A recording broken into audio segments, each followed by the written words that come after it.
してるより愛してることを伝える Morning, Malterry here, and the title is Facing Homelessness. Please watch. Okay, so what I'm going to do is list an awful lot of resources and tell a little bit about my story so you know you're not alone. Did I face homelessness? You bet. All right, so I'm going to give you my past real quick and talk to you about different options. All right, so most of my viewers know I left with the clothes on my back and my van. Oh, and I read off my notes because I have a traumatic brain injury.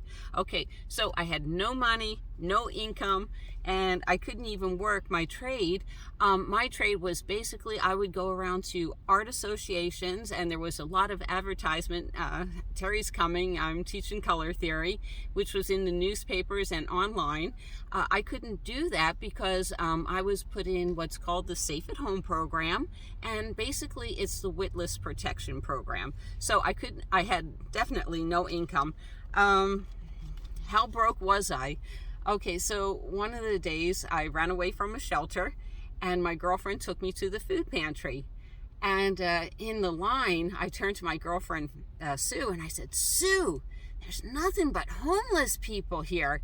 And my girlfriend, Sue, turned to me and said, Terry, you are homeless. And that's when it sunk in the depth that I had sunk. I used to be well off, and now all of a sudden I'm standing in food pantry lines. So I lived in shelters. I lived in a lot of shelters. I ran away from a lot of shelters. Shelters is a hard way of life. It really is hard, but it beats living on the streets. Living on the streets is dangerous. In LA, a woman is sexually assaulted 3 times a year while living on the streets. So you definitely don't want to be living on the streets. That's horrible. So shelters are horrible, but they're not raping horrible, okay? So let's define it that way. Okay, I ran away from shelters a few times. All right. The first time was my roommate was stabbing my tires. One morning I had an appointment west, and she had an appointment east at the same identical time. She wanted me to take her for a ride, and I explained to her I couldn't miss this appointment. So I came home at night with groceries, parked my car, went to the apartment, came back to get more groceries, and she was outside stabbing the tires in my van. Well, that shelter had no security, so I had to leave. You know, that wasn't right, and she got thrown out too, but because there was no security, my van would never be secure. One time I ran away from a shelter. Hold on. I was living at US Vets out in Long Beach, California. And, you know, the shelter has a lot of veterans. There's a lot of different shelters on this unique property, but mostly veterans. And, you know, I was sound asleep. You know, everybody's supposed to be in bed at a certain time, so I was sound asleep. And what I woke up to is my roommate, she, what do you call it when you get re-addicted? Okay, she came home drunk, stoned out of her mind. She threw up all over me, and she kept rubbing me up and down saying, calming down, calming down. Well, if that doesn't freak you out, I don't know what's not going to freak you out. So I ran away, and that was my first strike at the shelter. And the shelter called me, please come back, and it took me weeks to come back. And I said, is she gone? And they're like, she's gone. So I went back to the shelter. But, you know, this is you get a 3 strikes, you're out. Well, my roommate came back, and there was no room at the inn, so she had to be my roommate again. And she would tell me things like, you better sleep with one eye open. So I was going to run away again. And so I was in my van, and the person that's in charge of the shelter, James Setta, she came down to my van, and she told me I would be safe. I could sleep in the not the dining room, the living room. You know, I didn't have to be in the same room with her. She'd let that happen. And she talked me back into going back to my room. So, you know, James said she would help me, and I dug deep. I had to dig real deep. And I resolved myself, I'm going to heal, I'm going to get well, and I'm going to get out of the shelter. I'm not only going to live, I'm going to thrive. Not only survive, but thrive. So I started with my journal. And every morning at breakfast, and yes, the food was horrible, I would sit down and write in my journal every day. And, you know, the people in the cafeteria, they would see me and they said, you know what, she's working her butt off. We're going to help her. And pretty soon, everybody had my back because they saw how serious I was taking the whole shelter system. Now, the first couple of days out of shelter is going to be the hardest time because you're at your weakest. And people know that when you're coming in. So you try to find allies. So let's talk Social Security disability.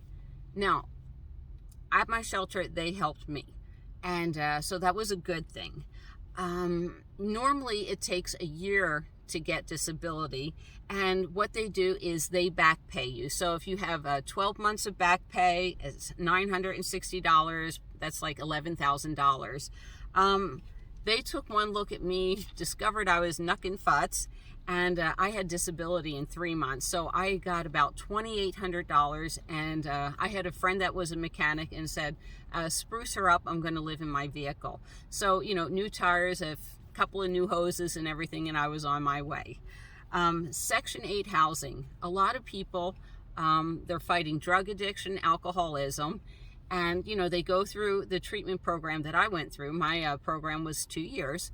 And, you know, what do? Once they get you your check, they sign you up for Section 8 housing, and usually that takes about 2 years to get. And then you're right back in the ghetto where you started at. And it's like there's liquor stores everywhere, people pushing drugs. I could probably fix the housing system because I've been bounced around so much. I know what works, what doesn't work, but the government will never listen to me.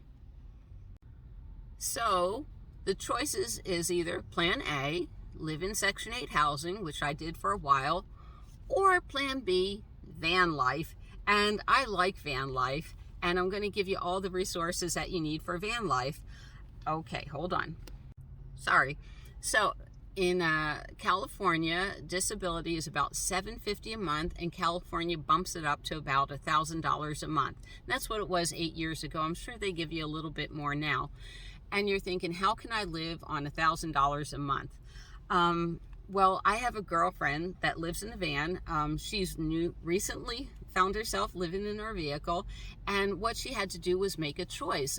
Section 8 housing has a lot of rules, and you know, when she left her husband, which was abusive, she had 3 cats and a house, and Section 8 housing will not most Section 8 housing will not let you have 3 cats in your new apartment rental.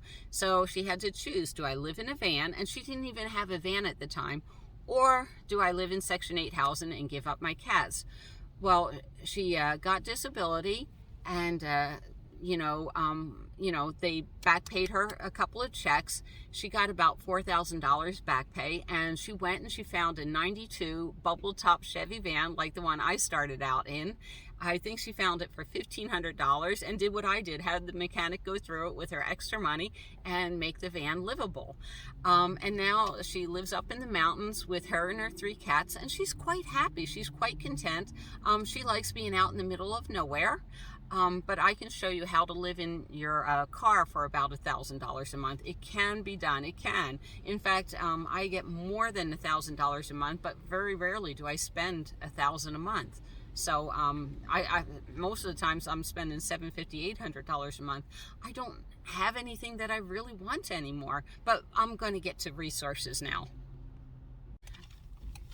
But before we get to resources, one of the things that I did, and I volunteered to help friends do this, is you can go live on BLM property. Like if you have a broken down vehicle or whatever, not broken down, but you know, it's good enough. BLM property, it stands for Bureau of Land Management, and you can basically live rent-free on a property for 14 days. You're camping, and then you move whatever the BLM rules are, you know, 25 miles, you move down the street, and then you park for another 14 days. Now, I'm just giving you the loose rules. Every place is different, so you got to follow the rules. Sometimes it's only 7 days.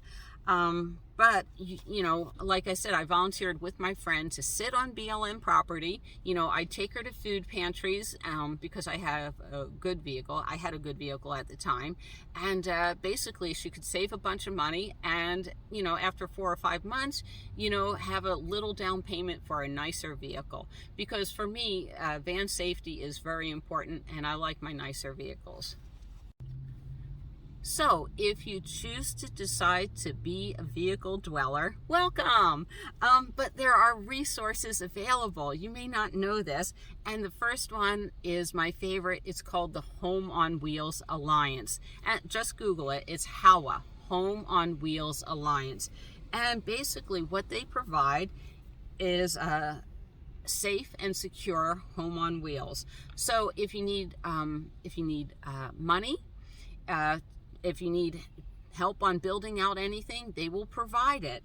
They'll do improvements and repairs for mobile dwellings. And yes, that's why I get a little upset with, you know, people that are broken down in a Walmart, and I see this all the time, and it's like, people, there is help available, and that's why I'm making this video, because I won't walk up to a total stranger and say, excuse me.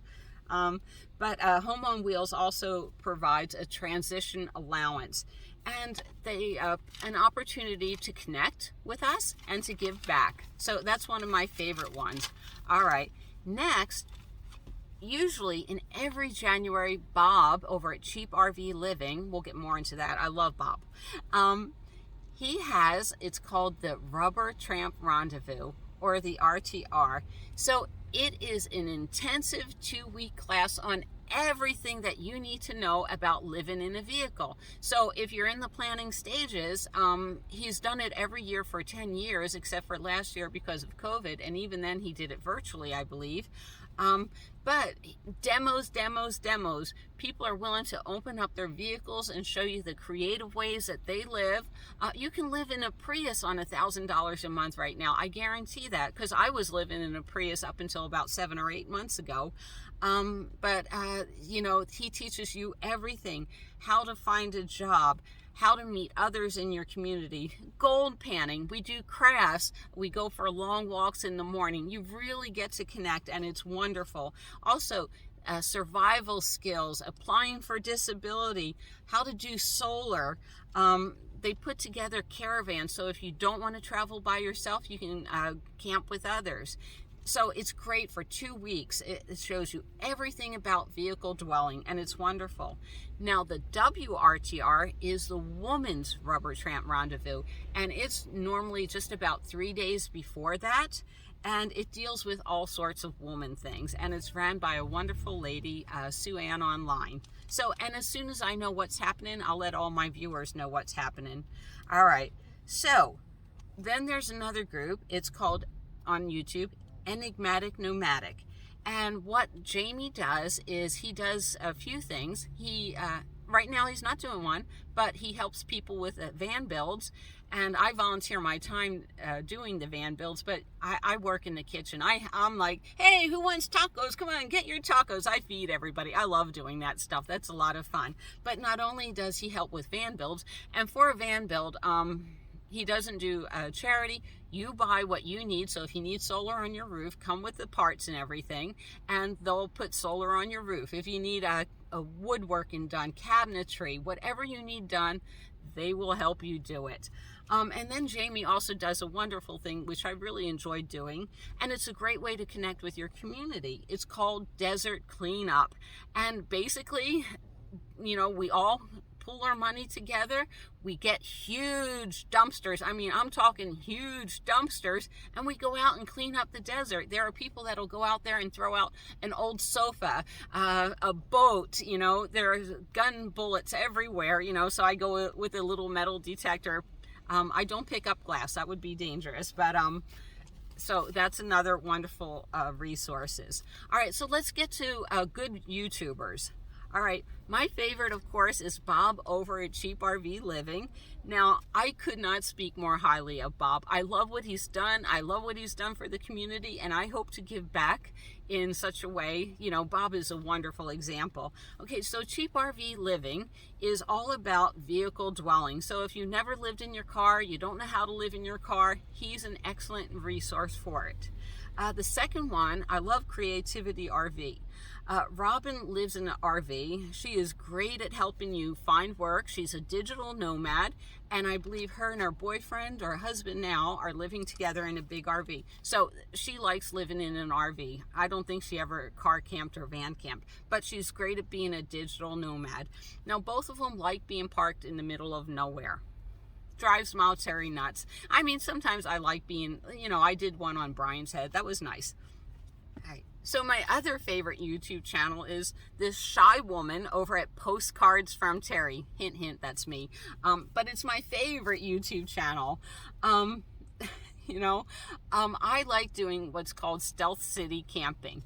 And I like the city because it provides a lot of valuable resources. So in the cities, you have access to food pantries, thrift shops for clothing and books, Planet Fitness for showers and workouts, cheap entertainment everywhere, libraries. If you need to escape the heat, go in a library. Or I have my Panera Breads for $8.99 a month. I get free coffee every day. And, I think right now they're having a promotion. First 3 months are free. Health services are in the city. Believe it or not, they don't put VA hospitals out in the middle of the desert. They just don't do that. And, farmers markets and art galleries. So if you're into city camping, stealth city camping, please subscribe to my channel, but check out the other channels too. They're wonderful.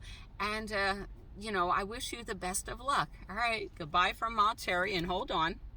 I do travel around the country with my little stink pot, Miss Lucy, who I'm absolutely enthralled with, but she's so much fun, and she really is healing for me. All right, we will both see you down the road.